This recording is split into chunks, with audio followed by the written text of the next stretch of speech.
Volume number 36، حدیث number 876۔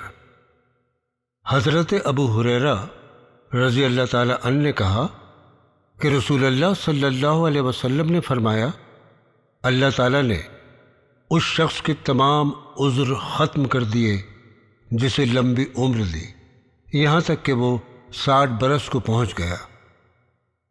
حدیث number 877۔ حضرت ابو ہریرہ رضی اللہ تعالیٰ عنہ نے کہا کہ رسول اللہ صلی اللہ علیہ وسلم نے فرمایا، بوڑھے آدمی کا دل 2 چیزوں کے بارے میں جوان رہتا ہے، ایک تو دنیا کی محبت اور دوسری لمبی عمر کی خواہش۔ حدیث نمبر 878۔ حضرت عتبان بن مالک رضی اللہ تعالی عنہ نے کہا کہ رسول اللہ صلی اللہ علیہ وسلم نے فرمایا، قیامت کے دن جو شخص اس حالت میں حاضر ہو کہ دنیا میں اس نے خالص اللہ کی رضا کے لیے لا الہ الا اللہ کہا ہو تو اللہ تعالیٰ اس پر جہنم کو حرام کر دیتا ہے۔ حدیث نمبر 879۔ حضرت ابو ہریرہ رضی اللہ تعالی عنہ سے مروی ہے کہ رسول اللہ صلی اللہ علیہ وسلم نے فرمایا، اللہ تعالیٰ ارشاد فرماتا ہے، جس مومن بندے کی محبوب چیز ہم دنیا سے اٹھا لیں اور وہ اس پر صبر کرے تو اس کی جزا ہمارے یہاں سوائے جنت کے اور کچھ نہیں ہے۔ حدیث نمبر 880۔ حضرت مروان اسلمی رضی اللہ تعالی عنہ نے کہا کہ نبی کریم صلی اللہ علیہ وسلم نے فرمایا، قیامت کے نزدیک نیک لوگ دنیا سے ایک کے بعد اٹھا لیے جائیں گے، باقی جو کے بھوسے اور کھجور کے کچرے کی طرح کچھ لوگ رہ جائیں گے جن کی اللہ تعالیٰ کو ذرہ برابر بھی پرواہ نہ ہوگی۔ حدیث نمبر 881۔ حضرت عبداللہ بن عباس رضی اللہ تعالی عنہ نے کہا کہ رسول اللہ صلی اللہ علیہ وسلم نے فرمایا، اگر آدم کے بیٹے یعنی انسان کو 2 وادیاں مال سے بھری مل جائیں تو وہ تیسری وادی کی تلاش میں پریشان ہوگا، اور انسان کا پیٹ تو مٹی سے ہی بھرے گا، لیکن جو اللہ تعالیٰ کی طرف جھکتا ہے اللہ تعالیٰ بھی اس پر مہربان ہو جاتا ہے۔ حدیث نمبر 882۔ حضرت عبداللہ بن مسعود رضی اللہ تعالی عنہ نے کہا کہ نبی کریم صلی اللہ علیہ وسلم نے فرمایا، تم میں سے کون ایسا ہے جس کو اپنے وارث کا مال خود اپنے مال سے پیارا ہو؟ سب نے عرض کیا، یا رسول اللہ، ہم سب کو اپنا ہی مال محبوب ہے۔ حدیث نمبر 883۔ حضرت ابو ہریرہ رضی اللہ تعالی عنہ سے روایت ہے کہ رسول اللہ صلی اللہ علیہ وسلم یوں دعا کیا کرتے تھے، اے اللہ، محمد کی آل کو ضرورت کے مطابق رزق عطا فرما۔ حدیث نمبر 884۔ حضرت ابو ہریرہ رضی اللہ تعالی عنہ سے روایت ہے کہ رسول اللہ صلی اللہ علیہ وسلم نے فرمایا، تم میں سے کسی کو اس کے اعمال نجات نہ دیں گے۔ صحابہ اکرام نے عرض کیا، یا رسول اللہ، آپ کے اعمال بھی؟ آپ نے فرمایا، مجھے بھی میرے اعمال نجات نہیں دیں گے، مگر یہ کہ اللہ تعالیٰ مجھے اپنی رحمت میں ڈھانپ لے۔ تمہیں چاہیے کہ صحیح طریقے سے عمل کرتے رہو، درمیانے راستے پر ہمیشہ کی اختیار کرو، ہر صبح اور رات کے پچھلے حصے میں کچھ عبادت کرو، اعتدال اختیار کرو، اس اعتدال سے تم اپنی منزل مقصود تک پہنچ جاؤ گے۔ حدیث نمبر 885۔ حضرت عائشہ رضی اللہ تعالی عنہا نے کہا کہ رسول اللہ صلی اللہ علیہ وسلم سے سوال کیا گیا کہ اللہ تعالیٰ کو کون سا عمل زیادہ محبوب ہے؟ آپ صلی اللہ علیہ وسلم نے فرمایا، جو ہمیشہ کیا جائے چاہے تھوڑی مقدار میں ہو۔ حدیث نمبر 886۔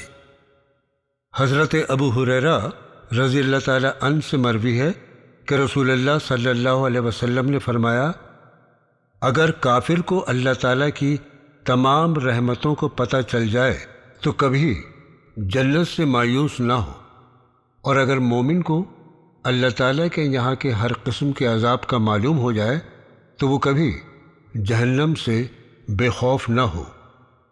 حدیث نمبر 887۔ حضرت سہل بن سعد رضی اللہ تعالیٰ عنہ سے روایت ہے کہ رسول اللہ صلی اللہ علیہ وسلم نے فرمایا، جو مجھے اپنی زبان کی ضمانت دے، یعنی کبھی کسی کو اس سے تکلیف نہیں پہنچائے گا، تو میں اس کے لیے جنت کا ضامن ہوں۔ حدیث نمبر 888۔ حضرت ابو ہریرہ رضی اللہ تعالیٰ عنہ نے کہا کہ حضور اکرم صلی اللہ علیہ وسلم نے فرمایا، آدمی کبھی ایسی بات منہ سے نکالتا ہے جس میں اللہ تعالیٰ کی رضامندی ہوتی ہے، حالانکہ وہ اس کو کچھ اہمیت نہیں دیتا، تو اس کی وجہ سے اللہ تعالیٰ اس کے درجے بلند کر دیتا ہے۔ اور کبھی بندہ اللہ تعالیٰ کی ناراضگی کی کوئی بات غیر شعوری طور پر منہ سے نکال بیٹھتا ہے، لیکن اس کی وجہ سے اللہ تعالیٰ اسے جہنم میں ڈال دیتا ہے۔ حدیث نمبر 889۔ حضرت ابو موسیٰ رضی اللہ تعالیٰ عنہ نے کہا کہ رسول اللہ صلی اللہ علیہ وسلم نے فرمایا، میں اور جو اللہ تعالیٰ نے مجھے دے کر بھیجا ہے اس کی مثال ایسی ہے جیسے کسی شخص نے اپنی قوم سے کہا کہ میں نے دشمن کا لشکر اپنی آنکھوں سے دیکھا ہے اور میں تمہیں کھلے طور پر ڈرانے والا ہوں، بھاگو اور اس سے بچو۔ ایک جماعت نے اس کا کہا مانا اور رات ہی رات میں اطمینان سے نکل گیا۔ انہوں نے تو اپنی جان بچا لی اور کچھ لوگوں نے اس کی بات نہ مانی، یہاں تک کہ صبح کے وقت وہ لشکر آ پہنچا، پھر اس نے انہیں تباہ کر ڈالا، کیونکہ اللہ تعالیٰ کا عذاب بالکل تیار ہے۔ سچے دل سے توبہ کر کے اپنے آپ کو بچا لو۔ حدیث نمبر 890۔ حضرت ابو ہریرہ رضی اللہ تعالیٰ عنہ نے کہا کہ رسول اللہ صلی اللہ علیہ وسلم نے فرمایا، جہنم نفسانی خواہشوں سے ڈھانک دی گئی ہے اور جنت مشکلوں اور دشواریوں سے ڈھکی ہوئی ہے۔ حدیث نمبر 891۔ حضرت عبداللہ رضی اللہ تعالیٰ عنہ نے کہا کہ رسول اللہ صلی اللہ علیہ وسلم نے فرمایا، جنت تمہاری جوتی کے تسمے سے زیادہ قریب ہے، اسی طرح جہنم بھی بے حد قریب ہے۔ حدیث نمبر 892۔ حضرت ابو ہریرہ رضی اللہ تعالیٰ عنہ نے کہا کہ رسول اللہ صلی اللہ علیہ وسلم نے فرمایا، جب تم میں سے کسی کی نظر ایسے شخص پر پڑے جو مال اور خوبصورتی میں تم سے بڑھ کر ہو، تو اسے ان لوگوں کو بھی دیکھنا چاہیے جو ان باتوں میں اس سے کم ہوں۔ حدیث نمبر 893۔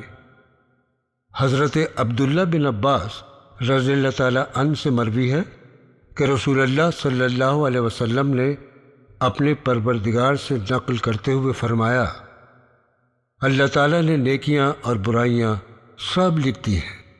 پھر اس کی تفصیل یوں بیان کی کہ جس نے صرف نیکی کا ارادہ کیا اور اس پر عمل نہ کر سکا، تب بھی اللہ تعالیٰ اس کے لیے پوری نیکی لکھ دیتا ہے، اور جس نے نیکی کا ارادہ کیا اور اس پر عمل بھی کیا تو اس کے نامہ اعمال میں 10 سے لے کر 700 تک، بلکہ اس سے بھی کہیں زیادہ نیکیاں اللہ تعالیٰ لکھ دیتا ہے۔ لیکن جس نے برائی کا ارادہ کیا پھر وہ برائی نہ کی تو اس کے لیے بھی اللہ تعالیٰ ایک پوری نیکی لکھ دیتا ہے، لیکن جس نے ارادہ کر کے برائی کر ڈالی تو اس کے لیے اللہ تعالیٰ ایک برائی لکھ دیتا ہے۔ حدیث نمبر 894۔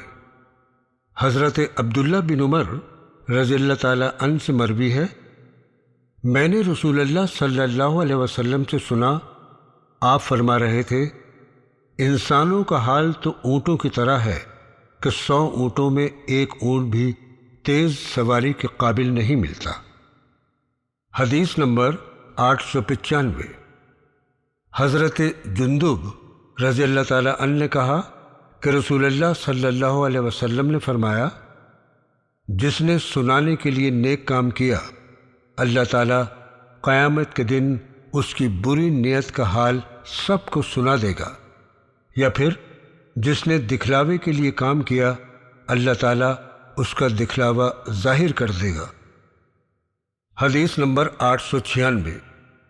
حضرت ابو ہریرہ رضی اللہ تعالیٰ عنہ نے کہا کہ رسول اللہ صلی اللہ علیہ وسلم نے فرمایا، اللہ تعالیٰ کا ارشاد ہے، جس نے میرے دوست سے دشمنی کی میں اسے خبردار کرتا ہوں، میں اس سے لڑوں گا، اور میرا بندہ جن جن عبادتوں سے میرے قریب آئے گا وہ عبادت مجھے بہت پسند ہے، اور میرا بندہ جب نوافل کی ادائیگی کرتا ہے تو میں اس سے اتنی محبت کرتا ہوں، میں اس کا کان بن جاتا ہوں جس سے وہ سنتا ہے، میں اس کی آنکھ بن جاتا ہوں جس سے وہ دیکھتا ہے، میں اس کا ہاتھ بن جاتا ہوں جس سے وہ کام کرتا ہے، میں اس کا پاؤں بن جاتا ہوں جس سے وہ چلتا ہے، وہ اگر مانگتا ہے تو میں اسے دیتا ہوں، وہ اگر پناہ طلب کرتا ہے تو اسے پناہ دیتا ہوں۔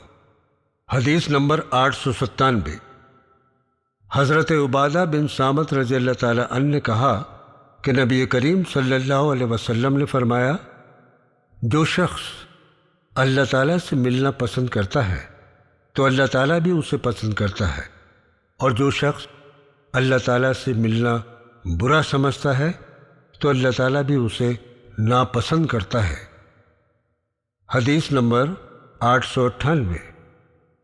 حضرت عائشہ رضی اللہ تعالیٰ عنہ نے کہا کہ رسول اللہ صلی اللہ علیہ وسلم کی خدمت میں کچھ دیہاتی لوگ آئے اور پوچھا، قیامت کب آئے گی؟ آپ صلی اللہ علیہ وسلم نے ان میں سے ایک چھوٹی عمر والے کی طرف دیکھ کر فرمایا، اس کا بڑھاپا آنے سے پہلے تم پر قیامت ہو جائے گی، یعنی تمہیں موت آ جائے گی۔ حدیث نمبر 899۔ حضرت سہل بن سعد رضی اللہ تعالیٰ عنہ نے کہا کہ رسول اللہ صلی اللہ علیہ وسلم نے فرمایا، قیامت کے دن لوگوں کا حشر سفید گیہوں کی روٹی جیسی صاف اور سفید زمین پر کیا جائے گا۔ حضرت سہل نے کہا، یہ زمین بے نشان ہوگی۔ حدیث نمبر 900۔ حضرت ابو ہریرہ رضی اللہ تعالیٰ عنہ نے کہا کہ نبی کریم صلی اللہ علیہ وسلم نے فرمایا، قیامت کے دن لوگوں کے 3 گروہ بنیں گے جو ملک شام کی جانب میدان حشر میں جمع کیے جائیں گے۔